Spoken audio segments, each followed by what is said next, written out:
Hello दोस्तों, मैं विनायक मिश्रा। मैं आप सभी का आपके अपने यूट्यूब चैनल विनायक पैस पे स्वागत करता हूं। जैसा कि हम लोग मिक्सचर टॉपिक पढ़ रहे थे और मिक्सचर टॉपिक हम लोगों ने बेसिक्स पढ़ लिए थे कि बहुत सारे मेथड होते हैं। उसमें मैंने आपको एक दो मेथड बताए थे, क्रॉस मेथड और एक थोड़ा कि सबका रेशियो सेम रहता है। उस पर बेस्ड हमने सवाल लगा लिए थे। चलिए आइए उसी की श्रृंखला को आगे बढ़ाते हुए कुछ और सवाल देखते हैं। आपको हो सकता है कि मेरी आवाज़ गूंजती हुई सुनाई दे, मेरे माइक में कुछ तो प्रॉब्लम हो गई है, मुझे समझ नहीं आ रहा है, फिर भी मैं इसको देखूंगा। फ़िलहाल आज आप इसी आवाज़ से काम चला लीजिए। कभी कभी थोड़ा लाइफ में एडजस्ट करना भी पड़ सकता है।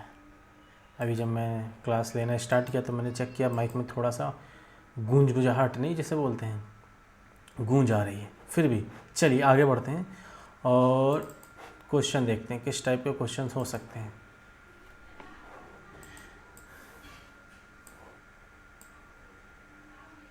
समझो, एक मिश्रण में अम्ल तथा पानी की मात्रा का अनुपात 1:3 है। यदि मिश्रण में 5 लीटर अम्ल और डाल दिया जाए तो मिश्रण का अनुपात 1:2 हो जाता है। तदनुसार उस नए मिश्रण की कुल मात्रा कितने लीटर में? ये वाला क्वेश्चन हम लोग लगाएंगे। अब समझना मेरी बात को। एक मिश्रण में एसिड एंड वाटर, अम्ल और पानी का जो रेशियो उन्होंने दे रखा है वो 1:3 दे रखा है। सबको बात समझ नहीं है? यदि उस मिश्रण में 5 लीटर पानी डाल दिया जाए तो मिश्रण का अनुपात 1:2 हो जाता है। ये एसिड था, ये क्या था? वाटर। ठीक है, एसिड और वाटर का रेशियो 1:3 था। मिश्रण में 5 लीटर पानी डाला गया तो अनुपात कितना हो गया? 1:2। अच्छा, मिश्रण में 5 लीटर अम्ल डाला गया, सॉरी पानी नहीं डाला गया, मिश्रण में 5 लीटर अम्ल और डाल दिया जाता है तो मिश्रण का अनुपात 1:2 हो जाता है। समझो मेरी बात? अच्छा, मिश्रण में अम्ल डाला गया, पानी तो डाला नहीं गया। अगर पानी डाला नहीं गया इसका मतलब पानी का जो मात्रा है वो समान होनी चाहिए, लेकिन पहले में पानी की मात्रा 3 है, अभी पानी की मात्रा 2 है, इधर तो अंतर है तो समान बना लो। 3 और 2 को समान बनाने के लिए 6 होता है, 3 और 2 का एलसीएम 6 होता है, तो यहाँ 6 बनाने के लिए 2 से मल्टीप्लाई करेंगे। वाटर यहाँ का 6 बनाने के लिए और इधर वाटर को 6 बनाने के लिए 3 से मल्टीप्लाई। तो अब फाइनल एसिड और वाटर का रेशियो देखोगे तो 2 से मल्टीप्लाई करो 2:6, इसको 3 से करोगे 3:6। ठीक, अब देखो वाटर का रेशियो 6, मतलब वाटर हमारा बराबर आ गया। अब समझो हमने वाटर बराबर क्यों किया? इसलिए किया क्योंकि उसने बोला मिश्रण में 5 लीटर अम्ल, मतलब एसिड मिलाया जा रहा है। एसिड मिलाया जा रहा है, इसका मतलब वाटर के साथ कोई भी छेड़खानी नहीं की गई है। अगर वाटर के साथ कोई भी छेड़खानी नहीं की गई है इट मीन्स वाटर का हमारा समान होना चाहिए, वाटर की मात्रा। तो इसमें समान नहीं बोली गई, लेकिन हमने समान कर ली। अब समझो, एसिड पहले 2 यूनिट था, अब एसिड 3 यूनिट हो गया। एसिड कितने यूनिट बढ़ा? 1 यूनिट। कितने यूनिट? 1 यूनिट। और सवाल ने कितना एसिड बढ़ाया है? 5 लीटर। तो 1 यूनिट की वैल्यू 5 लीटर। उस नए मिश्रण की कुल मात्रा बताइए। अब देखो, नए मिश्रण की पूछिए ना, तो टोटल यूनिट कितना है? 6 3 9 यूनिट। तो 9 यूनिट की वैल्यू निकालो। 1 यूनिट की वैल्यू 5 है तो 9 यूनिट की वैल्यू कितनी आ जाएगी? 45 लीटर। तो नए यूनिट में कितना है? 45 लीटर। पुराने यूनिट में पूछता तो 5 कम कर देते, 40 आ जाता।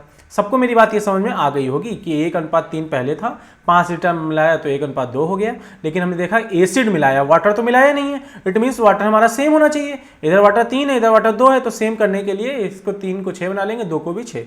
3 को 6 बनाने के लिए 2 से मल्टीप्लाई करेंगे तो पूरे उसमें, इधर 3 से। तो हमने देखा वाटर सेम हो गया, एसिड 2 से 3 हो गया, 1 यूनिट बढ़ा। इधर 1 यूनिट की वैल्यू 5 लीटर है तो 9 यूनिट की वैल्यू 45 लीटर आ जाएगी। सबको ये बात समझ में आ गई होगी। ठीक है, अब आगे बढ़ते हैं। सेकंड नंबर क्वेश्चन पे चलते हैं। क्या बोल रहा है? पानी तथा ग्लिसरीन के 240 सीसी के मिश्रण में उनके आयतनों का अनुपात 1:3 है। यदि उस मिश्रण में कितना पानी और मिलाया जाए कि पानी तथा ग्लिसरीन के आयतनों का अनुपात 2:3 हो जाए।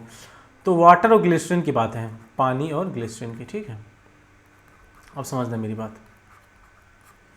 इधर अनुपात 1:3 दे रखा है, सबको मेरी बात समझ में आ गई।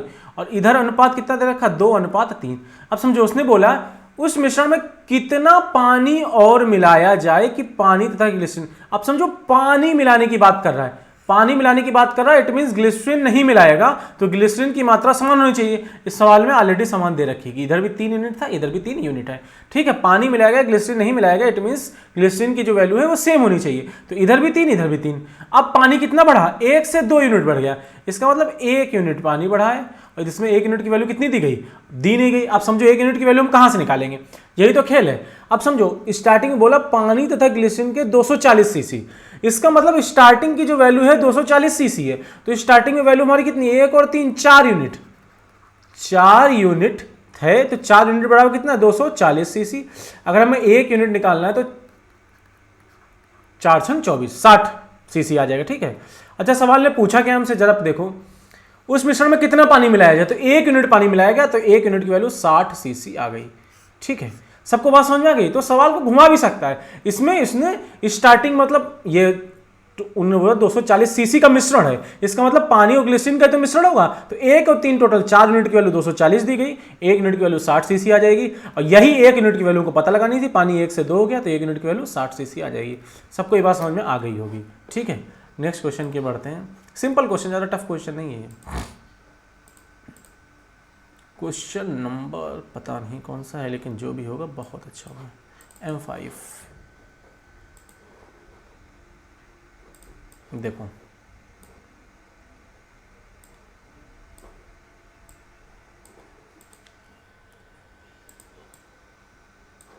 थोड़ा इसको मैं बड़ा कर देता हूँ और थोड़ा ये देखिए, अब आई थिंक आपको अच्छे से दिख रहा होगा।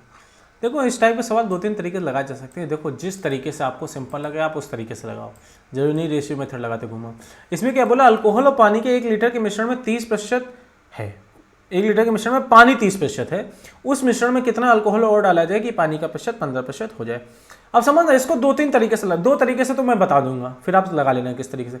अल्कोहल और पानी के 1 लीटर के मिश्रण में पानी 30% है। 30% का मतलब देखो, इधर हम लिख लेते हैं अल्कोहल, इधर लिख लेते हैं वाटर।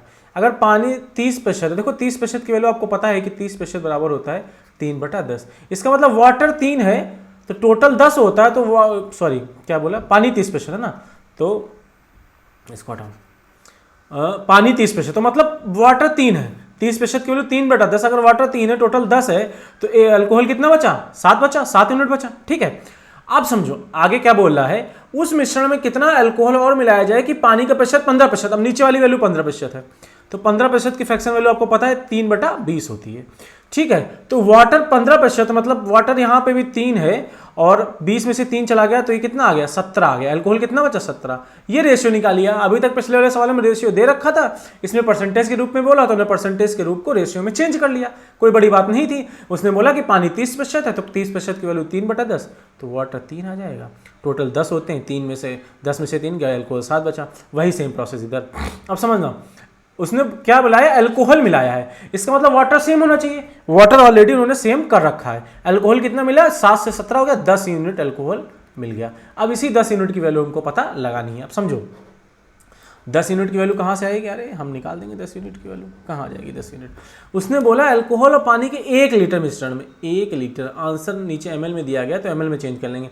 अल्कोहल पानी के स्टार्टिंग में 1 लीटर था, स्टार्टिंग हमारे पास 7 3 10 यूनिट था। 10 यूनिट 1 लीटर बोल लो या 1000 ml बोल लो, और फॉर्चुनेटली हमें इसी 10 यूनिट की वैल्यू निकालनी है, तो 10 यूनिट की वैल्यू कितनी आ गई, 1000 ml। ठीक है, यही हमारा आंसर है। कहाँ गया, फर्स्ट, कि कितना अल्कोहल मिलाया जाए, हमने देखा 7 से 17 हो गया, 10 यूनिट मिलाया गया तो 1000 ml हमारा आ गया।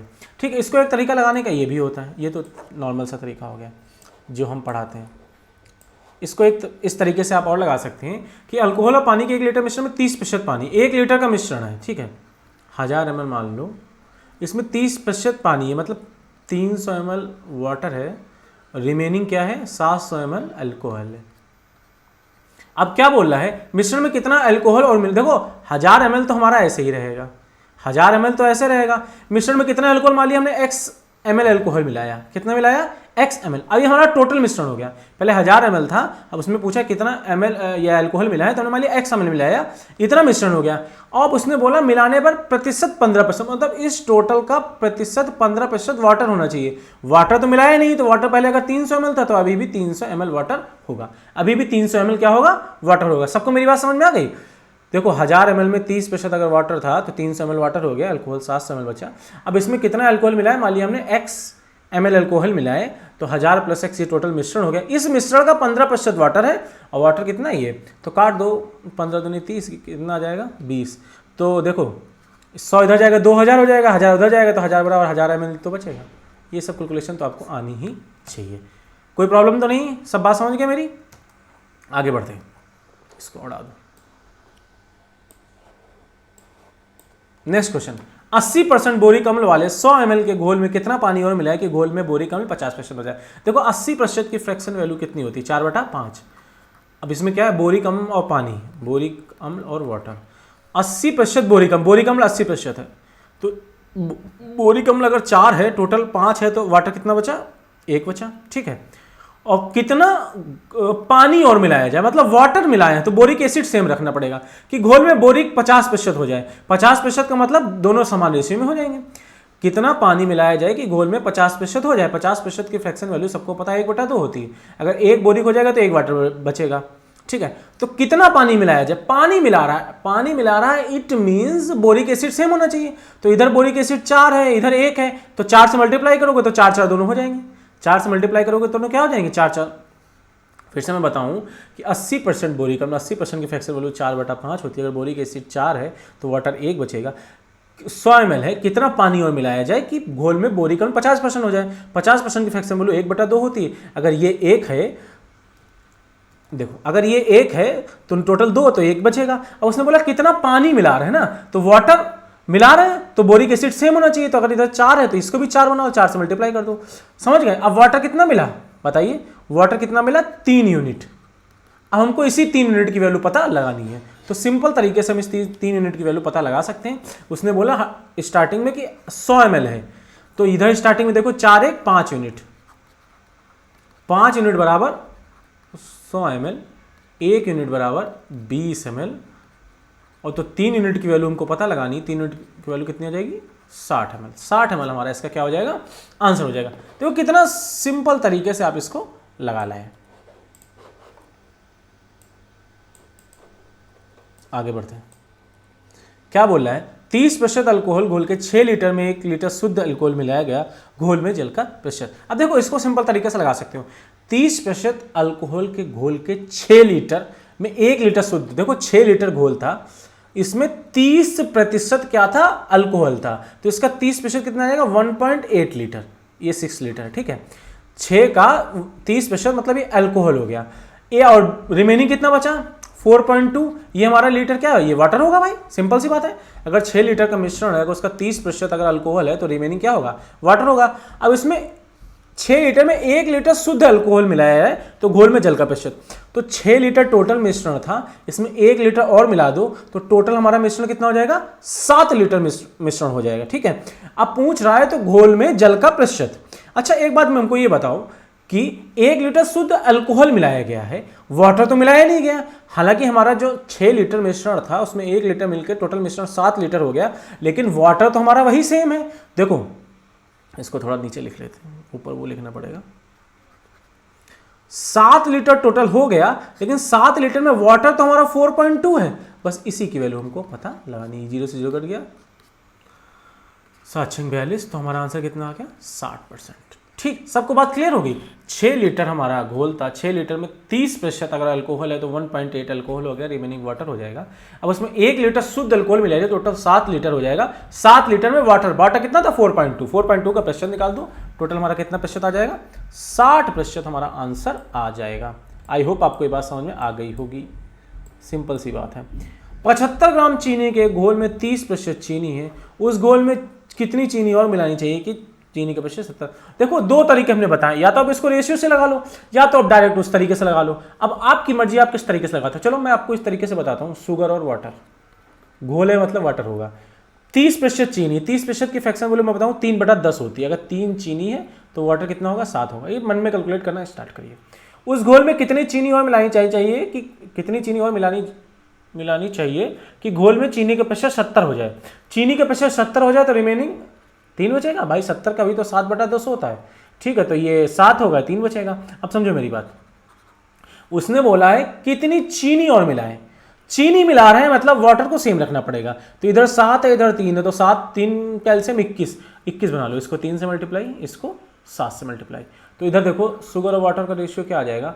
3 × 9, 7 × 21, 7 × 7 = 49, 7 × 21। वाटर हमारा क्या हो गया? 21 यूनिट बराबर हो गया। अब शुगर कितनी ऐड हुई? 9 से 49 हो गई, तो शुगर ऐड हुई 40 यूनिट। शुगर ऐड कितनी हुई? 40 यूनिट। इसकी वैल्यू पता लगानी है।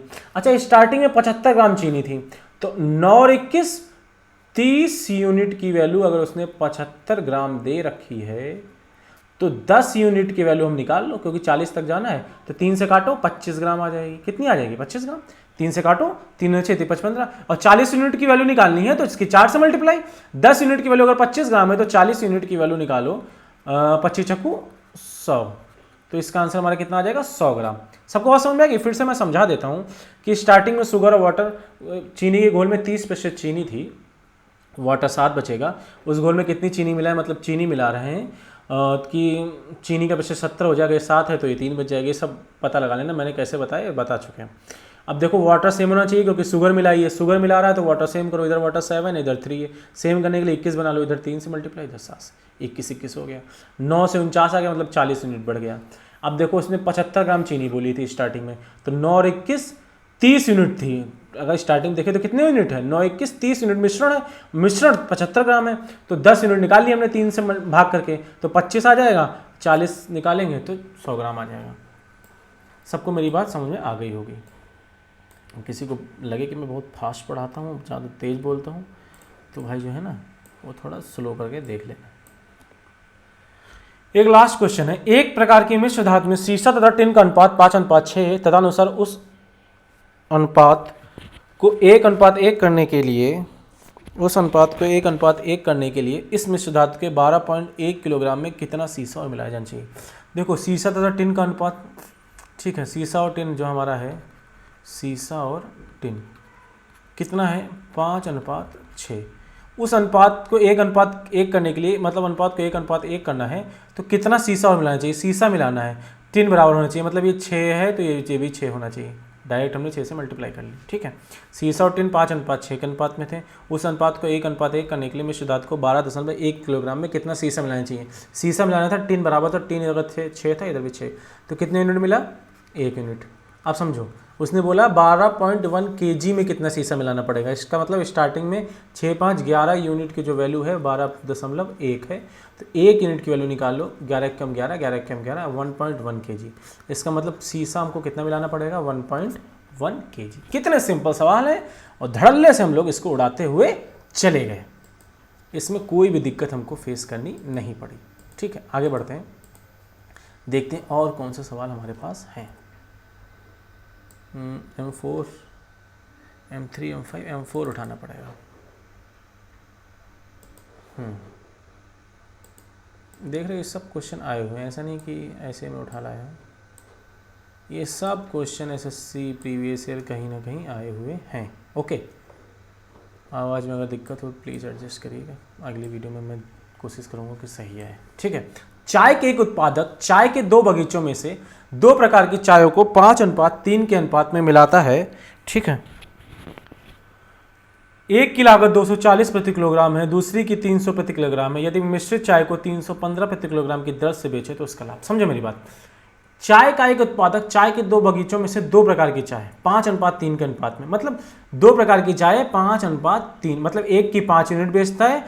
देखो एक उत्पादक है ना, एक की 5 यूनिट बेचता, उसका दाम अलग है, एक की 3 यूनिट बेचता, उसका दाम मिलाता है, मतलब उसका सीपी है, एक की 5 यूनिट उसका सीपी अलग है, एक की 3 यूनिट उसका सीपी अलग है, दोनों को मिक्स करके किसी एक अनदर एसपी पे बेच देता है। समझो मेरी बात, एक 5 यूनिट है तो 5 यूनिट का जो है ना वो 240 प्रति किलोग्राम, हम मान लेते हैं कि 5 किलोग्राम ही जा रही है, 5:3 हम मान लेते हैं 5 kg और 3 kg जा रही है, तो 240 का अगर बेचेंगे तो 24 पंचे 120, इसका मतलब 1200 इसका वैल्यू आ गई। और 3 वाला अगर 300 में जा रहा है तो 3 kg अगर 300 में जाएगा तो जाएगा नहीं, मतलब उसका सीपी है, बार बार मैं जाएगा बोल देता हूँ। टोटल उसका सीपी कितना 2100। अब वो बेचेगा कितने का, 315 में बेचेगा। टोटल 5 3 8 किलो को, 8 किलो को वो 315 में बेचेगा, तो 8 3 24 15 8 120, मतलब 2520 रुपए का वो बेच देगा। कैसे निकाला मैंने, देखो 300 की 8 से मल्टीप्लाई, 8 3 2400 आ जाएगा और 15 8 120, बाकी अब 8 पंचे 40, हासिल लगा 4, 8 कम 8 4 12, फिर 8 3 24 1 25, 2100 की चीज 2520 में चली गई। 2100 की चीज कितने में चली गई, 2520 में चली गई। तो उसने क्या पूछा है, उसका लाभ परसेंटेज। 2100 की 400 कितना आ गया, 420 प्रॉफिट है, और कितने पे 2100 पे, 21 दो ना, मतलब 20% का उसका क्या आ जाएगा, प्रॉफिट आ जाएगा। सबको मेरी बात समझ में आ गई, कितने का प्रॉफिट आ जाएगा, 20% का। सिंपल सा क्वेश्चन था, उसका कहने का मतलब था उस हम रेशियो छोड़ के बोल देते उसके पास एक प्रकार की किस्म के चावल 5 किलोग्राम थे, चाय दूसरी 3 किलोग्राम थी, 5 किलोग्राम का जो सीपी था 240 था, तो 240 पंचे 120 मतलब 1200 उसका कॉस्ट प्राइस आ रहा था। दूसरा 3 किलोग्राम था उसका 300 था, उसका मतलब 900 उसका कॉस्ट प्राइस आ रहा है। टोटल कॉस्ट प्राइस उसका 2100 हो गया। दोनों को मिला के 315 बेच रहा है, तो 5 3 8 मिला के 315 हो जाएगा, मतलब 2520 में गया। 2100 की चीज़ 2520 में गई, 420 का फायदा कितने पे? 2100 पे। तो 21 से काटने 20% आ जाएगा। ये तो बार बार बताने की जरूरत नहीं है आपको कि 420 बटे 2100 इंटू 100 कर रहे हैं, तो 100 कट गया तो यही आ जाता है। ठीक है, चलो नेक्स्ट क्वेश्चन की ओर बढ़ते हैं। क्या कहता है हमारा नेक्स्ट क्वेश्चन? नीता चाय की 2 किस्में, एक 180 प्रति किलोग्राम मूल्य वाली, दूसरी 200 रुपये प्रति किलोग्राम मूल्य वाली को 5:3 के अनुपात में मिलाती। वह मिश्रित चाय को 210, वही सेम सवाल 180 इंटू 5, 180 इंटू 5 18 पंचे 90, मतलब ये 900 रुपये आ गए। 200 इंटू 3 मतलब 600। इसका मतलब उसका जो कॉस्ट प्राइस आ गया वो टोटल कितना आ गया? 1500 आ गया। दोनों को मिला के 210 में बेच रही है, तो दोनों को मिला के 210 में बेच रही है। इधर कितना हो गया? 5 3 8, 8 कम 8 8 दूनी 16, मतलब 1680 में जा रही है। 1500 की चीज़ 1680 में जा रही है। 180 का फ़ायदा कितने में? 15 से। 15 कम 15, 15 दूनी 30, 12% का क्या हो जाएगा? प्रॉफिट हो जाएगा। सबको मेरी बात समझ में आ गई होगी। सिंपल से क्वेश्चन, इसमें तो कोई, ये तो बच्चों वाले खेल, इसमें क्या ज़्यादा बताना, मल्टीप्लाई करनी है खाली। 15 किलोग्राम चावल 29 किलोग्राम प्रति की दर पर खरीदे। 25 किलोग्राम चावल 20 रुपये प्रति किलोग्राम की दर पर उसने दोनों प्रकार के चावलों को 27 रुपये प्रति किलोग्राम की दर पर बेचे। उसका कितना? आपकी बार रुपये में लाभ पूछा, समझो। 15 किलोग्राम 29 की दर से, 15 किलोग्राम 29 की दर से, तो 15 दे 45 और 15 कम कर दो, 435 आ जाएगा। देखो मैंने इसको कैसे कैलकुलेशन फास्ट करने, बाकी तो आप 15 8 120 15 में 135 का 5 कर सकते हो। 13 हासिल आ जाएगा, 15 दूनी 30, 30 में 13 जोड़ दो 443 आ जाएगा। मैंने कैसे किया?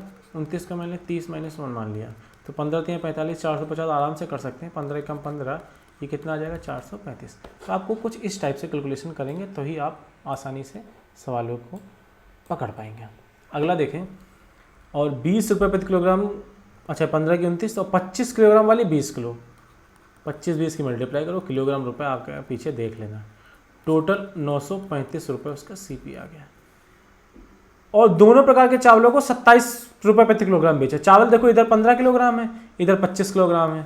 25 15 कितना हो गया? 40 किलोग्राम चावल हो गया, और 27 पे जा रहे हैं, तो 108, 27 दूना 54 दूनी 108, तो 1080 रुपये के क्या हो गए? चावल सेलिंग प्राइस हो गए। तो घटा दो, तो इधर 65 और 65 100 हो जाएगा, 165 और 20 कम कर दो, मतलब 145 रुपये का क्या हो गया? प्रॉफिट हो गया। कितने रुपए का प्रॉफिट हो गया? 145 रुपये का। सबको मेरी बात समझ में आ गई होगी। तो ये देखो 3 सवाल थे, तो बड़ा लुल्लू पुल्लू सवाल थे, इसमें तो कुछ था ही नहीं, खाली कैलकुलेशन करने के निकालना था। ये तो हर बच्चा लगा लेगा, इसमें तो कोई ही बड़ी बात नहीं थी। ओके चलिए, एम तो सीधे M6 पे जाना पड़ेगा मुझे लगा। M5 तो उठाई थी मैंने इस बार। ये सवाल, इसके अलावा एक और सीट थी, वो शायद छूट गई क्या कि मैंने करा दी। चलो जब इधर आ गए हैं तो इसको ही देख लेते हैं, छोड़ने के। एक और सीट थी फिलहाल, और निकाल लेंगे इसको। ए तथा बी सोने तथा तांबे के 2 मिश्र धातु हैं, जो धातुओं को क्रमशः 7:2 7:11 के अनुपात में मिश्रित करके बनाया गया। मतलब ए और बी सोने तथा तांबे के 2 मिश्र धातु हैं, ठीक है।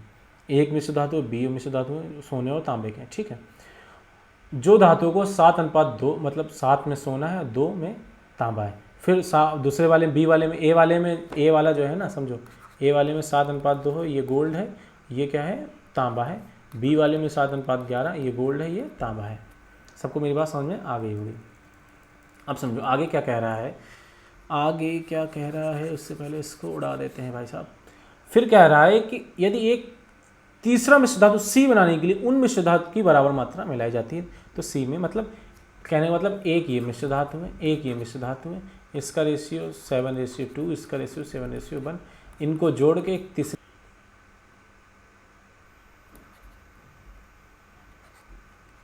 No is it not working?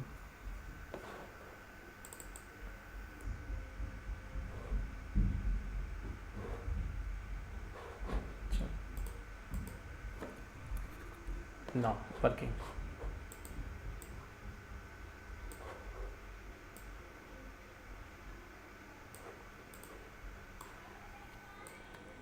अब समझे मेरी बात, मैं क्या बता रहा था,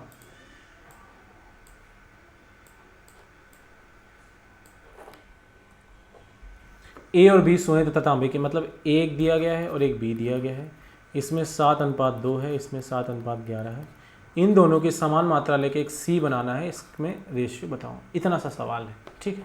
अब समझो सवाल को बहुत ही सिंपल वे में हम लगा देंगे। ए तथा बी सोने तथा तांबे के दो मिश्र धातु हैं, जो धातुओं को 7:2 7:11 के अनुपात में मिश्रित करके बनाए गए। अब समझो मेरी बात, इसमें 7:2 है, इसमें 7:11 है, ठीक है। एक में 7:2 है और एक में 7:11 है। अब समझो इन दोनों की समान मात्रा लेनी। अच्छा देखो, ये 7 और 2 9 यूनिट है, ये 7 और 11 18 यूनिट है, तो दोनों की समान मात्रा बना लो ना, ठीक है। ये देखो शॉर्ट तरीका इसको लगाने का, इन दोनों का 7:2 9 यूनिट है, ए की मात्रा ये ए है, ये बी है, ये 7:11 है, तो इसको समान बना लो। इसको समान बनाने के 7 11 18, ये 9 है, तो बस इसको 2 से मल्टीप्लाई करनी पड़ेगी, ठीक है। 2 से मल्टीप्लाई करेंगे, इनकी समान मात्रा आ जाएगी। अब बस इन दोनों को मिला दो, आंसर। अब देखो अगर मल्टीप्लाई कर दो, 7 दूनी 14, 2 दूनी 4, 7 और 11, ठीक है। तो ये 14 7 21 मिल जाएगा, 11 4 15, 3 से काट दो, 3 7 21, 3 5 15, तो इसका आंसर कितना आ जाएगा 7:5। कितने सरल तरीके से आप इसका आंसर ले आए, इसमें कोई दिक्कत किसी को? दोनों को मिला दिया, समान रेशियो मिलाना है और मिला देंगे, आंसर आ जाएगा।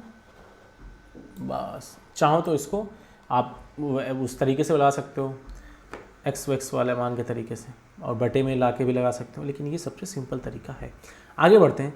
20 लीटर और 36 लीटर के दो मिश्रणों में स्पिरिट और जल का अनुपात 3:7 और 7:5 है। दोनों मिश्रणों को इकट्ठा मिला दिया गया, नए मिश्रण में स्पिरिट हो। अब देखो इसमें वैल्यू दे दी गई 20 लीटर और 36 लीटर, तो हम इसको डायरेक्ट लगा देंगे सिंपल वे से, जरूरी नहीं हर चीज़ में रेशियो को छेड़ना है। सिंपल तरीके से अगर लगा दें तो देखो स्टार्टिंग में 20 लीटर मिश्रण दिया गया है, 20 लीटर, इस 20 लीटर में मिश्रण और जल का 3:7 है, तो 3:7 मतलब 10 यूनिट की वैल्यू दे रखी है। अब तो डायरेक्ट लगाना सीख जाओगे, तो 1 यूनिट की वैल्यू 2 लीटर है, तो 3 जो है स्पिरिट है, तो 3 यूनिट मतलब 3 दूना 6 लीटर स्पिरिट हो जाएगी, और 7 क्या है, जल है, तो 7 दूनी 14 लीटर जल हो जाएगा, ठीक है। इतना करने की जरूरत नहीं, हम डायरेक्ट इसको ऐसे लिखेंगे। 10 लीटर था, 20 लीटर था हमारा, ठीक है। तो इसमें हमारी जो क्या है, देखो 7 3 10, 10 यूनिट की वैल्यू 20, तो 1 यूनिट की वैल्यू 2 लीटर, तो 3 यूनिट की वैल्यू 3 दूना 6 लीटर हमारे क्या आ जाएगी, स्पिरिट आ जाएगी, स्पिरिट है, और बचा 14 लीटर हमारा क्या आ जाएगा, वाटर आ जाएगा। वही दूसरे वाले में 36 लीटर है, और इसमें 7:5 है, तो 12 हो जाएगा, 7 5 12, 3 36, 1 यूनिट की वैल्यू 3 लीटर, तो 7 यूनिट की वैल्यू 21 लीटर, 21 लीटर स्पिरिट हो गई, और बचा कुछ कितना 5, तो 5 दिया 15 लीटर हमारा क्या हो जाएगा, वाटर। अब इन दोनों को उसने बोला मिला दो, 21 6 और 21 27 स्पिरिट हो जाएगी, और 14 ये कितना 15 29, तो रेशियो 27 रेशियो 29। सिंपल तरीके से भी इसको लगा सकते हैं कि अलग अलग मात्रा निकाल के हम इसको लगा लें, कोई दिक्कत वाली बात इसमें नहीं है।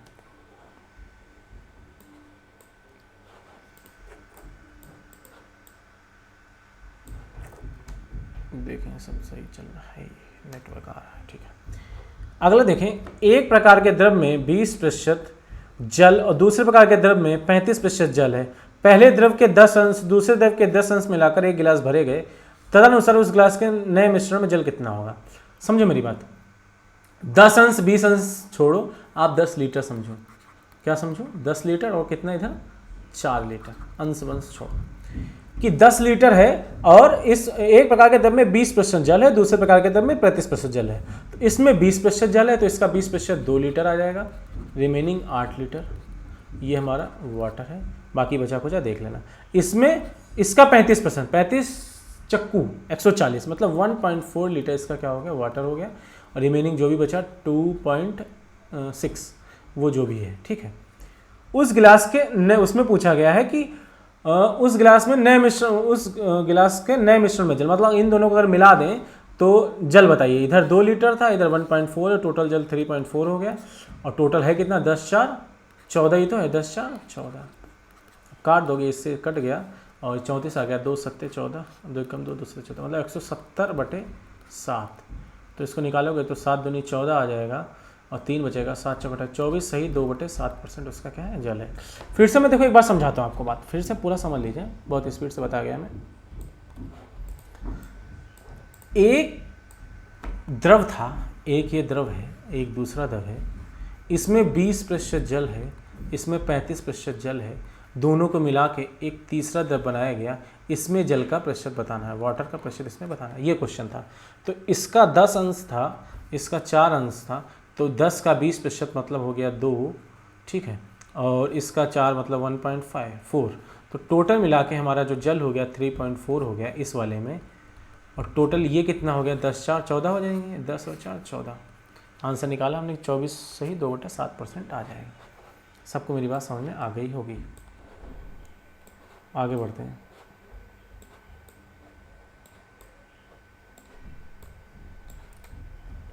नहीं जाओगे बच्चा, तो नहीं जाओगे तो मेरे पास ब्रह्मास्त्र है। आगे बढ़ते हैं। दो मिश्र धातु ए तथा बी में जस्ता तथा टिन का अनुपात 5:2, 3:4 है। इन मिश्र धातुओं में से ए का 7 किलोग्राम, बी का 21 किलोग्राम मिलाकर एक नई मिश्र धातु बनाई गई। देखो फिर वही है, एक ये मिश्र धातु मान लो, एक ये मिश्र धातु मिला के तीसरी मिश्र धातु बना देते हैं, कोई दिक्कत नहीं। इधर इन्होंने बोला इसका 7 kg है, इसका इधर 21 kg है, ठीक है। इसमें 5:2, अगर 5:2 है तो सिंपल सी बात है कि ये 5 kg होगा, ये 2 kg होगा। जस्ता टिन है ना, तो ये जस्ता हो जाएगा, ये क्या हो जाएगा टिन हो जाएगा। इधर 21 kg है तो ये 3:7 में 3:4 में मतलब टोटल 7 हो जाएगा। 7 यूनिट की वैल्यू 21 है तो 1 यूनिट की वैल्यू 3 आ जाएगी, तो 3 3 9 kg इधर आ जाएगा।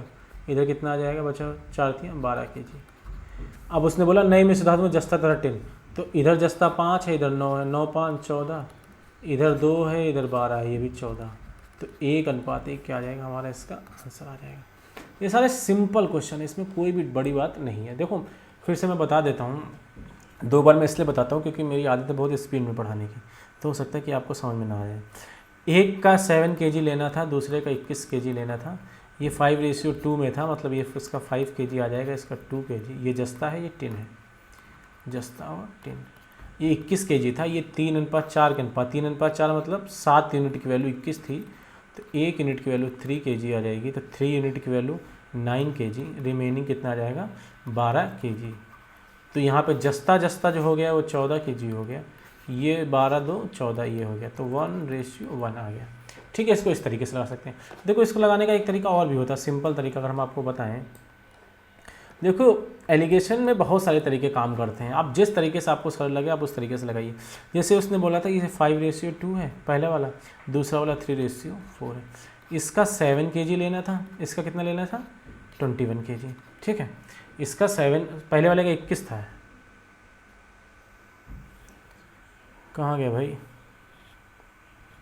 ए का 7 kg, दूसरे का 21। अच्छा ये 7 ऐसे लिखा है, मैं ऐसे वाला ढूंढ रहा था, ठीक है। तो एक का 7 kg लेना है, दूसरे का 21 kg लेना है। अब देखो बना लो, इसको काट लो, 7 3 21 कट जाएगा, तो इधर 1 और 3 आ जाएगा।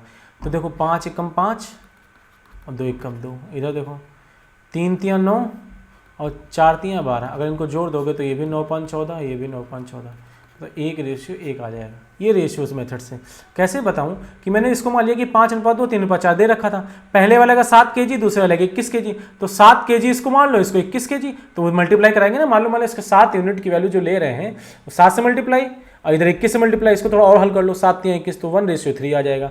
तो अगर इसकी इधर मल्टीप्लाई करा देंगे तो 5 एकम 5 2 एकम 2 और 3 3 9 4 3 12, ये 9 5 14 हो जाएगा, 12 दूनी 14 हो जाएगा, ठीक है। इस तरीके से लगा सकते, जैसे मैंने पहला सवाल लगाया।